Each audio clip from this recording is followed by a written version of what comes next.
बंधु मैंने आजिर एही भिडियोटी मकर राशि पाई अत्यंत गुरुत्वपूर्ण अछि। आजिर एही भिडियो रे आमे माने जानिबा मकर राशि पाई अगस्त 2024 टी किपरि रहिब। मकर राशिर मासिक राशिफल उपरे आलोचना करिबा। मकर राशिर व्यक्ति विशेष मानक पाई एही अगस्त मासटी किपरि रहिब संपूर्ण रूपरे आमे सेही विषय रे आलोचना करिबा। मकर राशिर व्यक्ति विशेष मानकर स्वास्थ्य, शिक्षा, प्रेम, वैवाहिक जीवन, भाग्य, क्यारियर एवं व्यापार वाणिज्य किपरि रहिब एही अगस्त 2024 रे से विषय रे विस्तार रूपरे आलोचना करिबा। नवग्रहंकर स्थिति मध्य देखिबा। नवग्रह केउं प्रकारर फल प्रदान करिबारे सक्षम हेबे। शेषरे अशुभत्व प्रदान करुथिबा ग्रहमानक पई किछि विशेष प्रतिकार विषय मध्य जानिबा। सेथिपाई भिडियोटी को स्किप न करी शेष पर्यंत निश्चय देखंतु एवं जदि आपणकर मकर राशि होइथाय तेबे भिडियोटी को लाइक करी चैनल टी को सब्सक्राइब करि दियंतु एवं कमेंट बॉक्स रे जय श्री जगन्नाथ निश्चय लिखंतु। तेबे बंधु माने आसंतु आरंभ करिबा एही कार्यक्रमटी को जहाके जन्म राशि एवं चंद्र राशि उपरे आधारित अटे। अगस्त मास आरंभ रे मकर राशि रे नवग्रहंकर स्थिति विषय रे सर्वप्रथमे जानिबा। बंधु माने राशि चक्रर दशम राशि हेउछि मकर राशि। मकर राशिर राश्याधिपति हेउछन्ति शनिदेव एवं शनिदेव आपणकर द्वितीय भावरे विराजमान अछन्ति। आपणकर तृतीय भावरे राहु विराजमान अछन्ति। पंचम भावरे गुरु एवं मंगल विराजमान अछन्ति। सप्तम भावरे सूर्य विराजमान अछन्ति। अष्टम भावरे बुध एवं शुक्र विराजमान अछन्ति एवं आपणकर नवम भावरे केतु विराजमान अछन्ति। तेबे सबुठु प्रथमे जानिनेबा आपणकर स्वास्थ्य किपरि रहिब एही अगस्त 2024 रे। तो बंधु माने कुंडलीर प्रथम भावटी होइथाय आपणकर स्वास्थ्यर भाव, आपणकर इम्यूनिटी सिस्टमर भाव एवं आपणक प्रथम भावर अधिपति हेउछन्ति शनिदेव जे कि आपणकर द्वितीय भावरे विराजमान अछन्ति। बंधु माने आपणक द्वितीय भावरे शनिदेव बक्री अवस्थारे अछन्ति एवं 14 नवेम्बर पर्यंत शनि बक्री अवस्थारे रहिबे एवं जे पर्यंत शनि बक्री अवस्थारे रहिबे से पर्यंत से आपणको प्रथम भावर फल मध्य प्रदान करिबे जहा फलरे आपणकर स्वास्थ्य तो भल रहिबो मात्र सूर्य आपणकर अष्टम भावर अधिपति होई सप्तम भावरे अछन्ति एवं आपणकर प्रथम भावको देखुछन्ति जहा फलरे आपणको अष्टम भावर दोष लागू अछि। एहार प्रभावरे आपणको समय समय मुंड बिंधा भली समस्या देखा देई पारे, आखिरे ज्वलन देखा देई पारे, बाहर खाद्य खाइबा जोगु पेट जनित समस्या मध्य देखा देई पारे मात्र अन्य कोनोसी बड़ समस्या देखा जिवो नाही। एही बळी किछि छोट मोट स्वास्थ्यगत समस्या आपणको देखिबाकू मिली पारे। तो सबु दृष्टिरु देखिबाकू गले एही अगस्त मासरे आपणकर स्वास्थ्य 70% भल रहिबो। एबे जानिबा आपणकर शिक्षा क्षेत्र किपरि रहिबो एही अगस्त 2024 रे।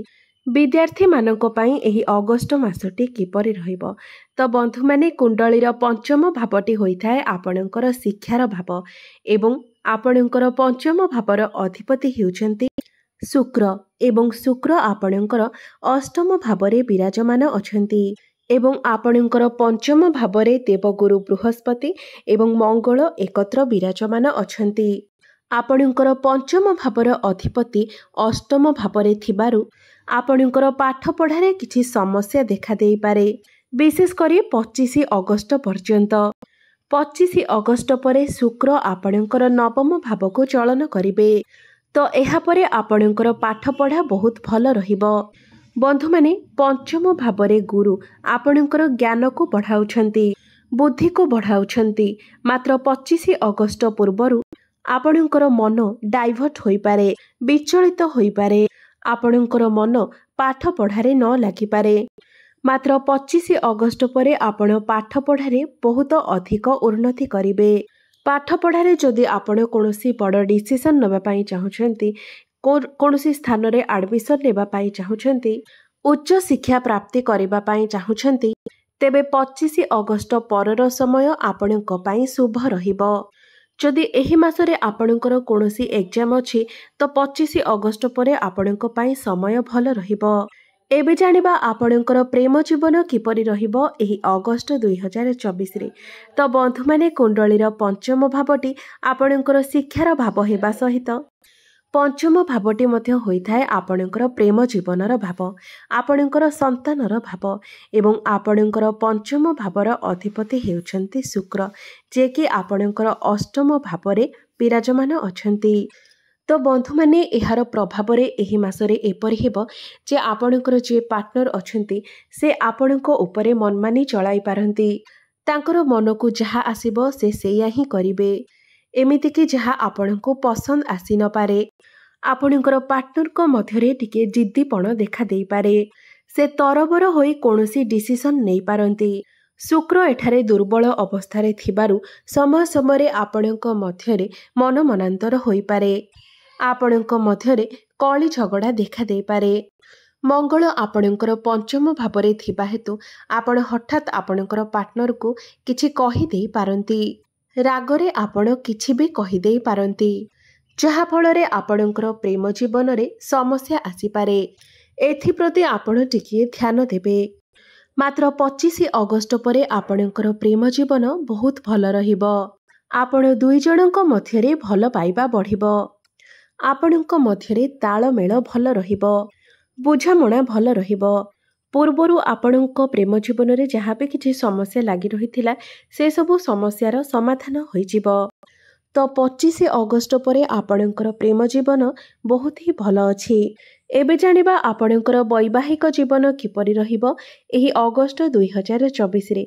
तो बंधु माने कुंडलीर सप्तम भावटी होइथाय आपणकर वैवाहिक जीवनर भाव, आपणक जीवन साथीर भाव एवं आपणकर सप्तम भावर अधिपति हेउछन्ति चंद्रमा, जे कि प्रति 2 दिन रे निजर राशि परिवर्तन करिथांती एवं आपणकर सप्तम भावरे सूर्य विराजमान अछन्ति। बंधु माने एही मासरे आपणकर वैवाहिक जीवन 50% भल रहिबो, कारण सूर्य आपणकर सप्तम भावरे अछन्ति, जहार प्रभाव रे आपणक मध्यरे क्रोध देखा देई पारे एवं आपणकर पार्टनर को मध्यरे मध्य क्रोध देखा देई पारे, जहा फलरे आपण दुई जनक मध्यरे टिके मन मनांतर होई पारे। आपणकर पार्टनर आपणको रागिकी किछि कहि देई पारंती, जहा फलरे आपणकर वैवाहिक जीवन रे समस्या देखा देबो।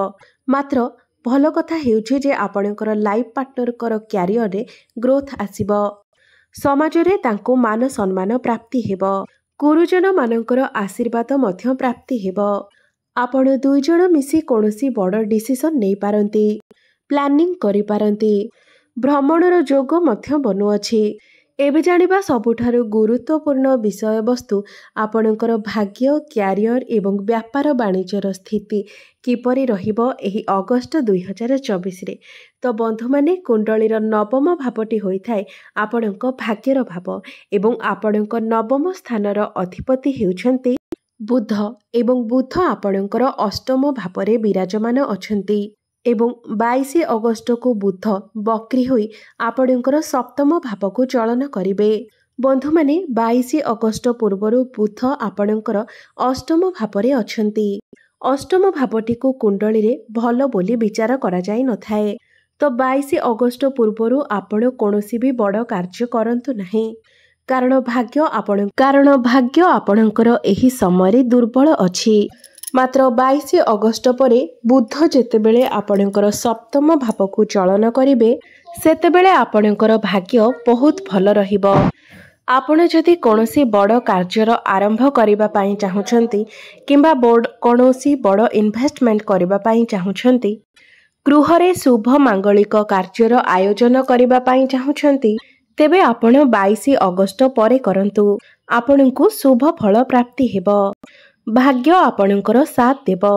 22 अगस्त परे आपण कोनोसी जमी जमा प्रॉपर्टी किंबा जानवाहन किनिबा पई मन बळाई पारंती। भाग्य बलरे आपण प्रत्येक कार्य सफलता प्राप्त करिवे। अल्प परिश्रम रे आपण अधिक सफलता हासिल करिवे।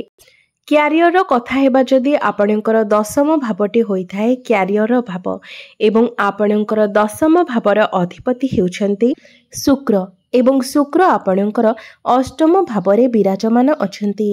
अष्टम भावटी को कुंडली रे भल बोली विचार करा जाय नथाय। शुक्र आपणकर एठारे दुर्बल अवस्था रे अछंती।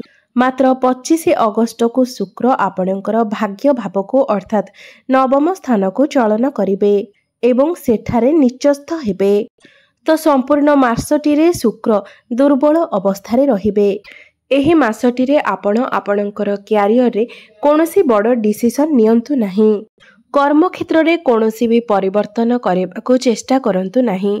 एही मासरे आपणकर मैनेजर सहित किंबा सीनियर ऑफिसर सहित कोनोसी जुक्ति तर्क होई पारे, मन मनांतर होई पारे, आपणको मध्यरे कଳି झगड़ा मध्य होई पारे। तो एसबु प्रति आपण टिके ध्यान देबे। 25 अगस्त पर्यंत आपण प्रत्येक कार्य को सतर्कतार सह एवं देखि चाहि करंतु। तरबर होई कोनोसी भी कार्य करंतु नाही किंबा कोनोसी भी डिसिजन नियंतु नाही, नचेत आपणको पाई समस्या सृष्टि होई पारे। मात्र 25 अगस्त परे आपणकर क्यारियर बहुत भल रहिबो। जो मानक पाखरे कोनोसी चाकरी बाकरी नाही सेमानंकु नूतन चाकरी प्राप्ति होई पारे। प्रमोशन हेबार मध्य जोग बनुअछि। 25 अगस्त परे आपणकर मन काम कार्य रे लागिबो। आपणकर कार्य को नै आपण सम्मानित हेबे। आपणको प्रशंसा मिलिबो। काम कार्य रे आपणकर जहाँ भी किछि समस्या थिला 25 अगस्त परे से सबुर समाधान होई जिवो। तो एही मासटी रे आपण निज क्यारियर पाई उपाय अवश्य करंतु, जहा कि आमे वीडियो शेष रे जानिबा। एबे आसंतु जानिबा आपणकर व्यापार वाणिज्यर स्थिति किपरि रहिबो एही अगस्त 2024 रे। तो बंधु माने कुंडलीर सप्तम भावटी होइथाय आपणकर व्यापार वाणिज्यर भाव एवं आपणकर सप्तम भाव रे सूर्य विराजमान अछंती। एही मासरे आपणकर व्यापार वाणिज्य 60% भल अछि। विशेष करी 21 अगस्त परे आपणकर व्यापार वाणिज्य बहुत भल रहिबो। आपणकर फाइनेंशियल ग्रोथ हेबो। डेली इनकम रे वृद्धि आसीबो। आपणकर रोजगार रे मध्य वृद्धि हेबो। आपण कोनोसी नूतन व्यापारर आरंभ करि पारंती। मात्र मास आरंभ रे आपणकर व्यापार वाणिज्य रे अप डाउन देखा जिवो, समस्या देखा जिवो। तो सबु दृष्टि देखिबाकू गले मासर द्वितीयार्ध रे आपणकर व्यापार वाणिज्यर स्थिति भल रहिबो। एबे जानिबा किछि उपाय विषय जे उपाय गुड़िक करबा द्वारा एही मासरे जहाँ भी किछि अशुभत्व रहुछि से सबुर खंडन होई पारिबो। सबुठु प्रथमे आपण प्रत्येक दिन शुक्रंकर बीज मंत्रर जप अवश्य करंतु। ओम द्रांग द्रिंग द्रोंग सह शुक्राय नमः एही मंत्र को आपण प्रत्येक दिन 108 थर जप करंतु। एहा व्यतीत आपण प्रत्येक दिन बुधंकर बीज मंत्रर जप मध्य अवश्य करंतु। ओम ब्राम ब्रिंग ब्रोंग सह बुधाय नमः एही मंत्र को आपण प्रत्येक दिन 108 थर जप करंतु। एवं आपण प्रत्येक दिन हनुमान चालीसार पाठ मध्य करंतु एवं सूर्य को प्रत्येक दिन जलार्घ्य अर्पण करंतु। आपणकर समस्त समस्या दूर हेबो, अशुभत्व खंडन हेबो एवं आपणक भाग्य रे मध्य परिवर्तन आसीबो। आपणकर जीवन मंगलमय हेउ एहा ही ईश्वरंक निकटरे मोर प्रार्थना। धन्यवाद।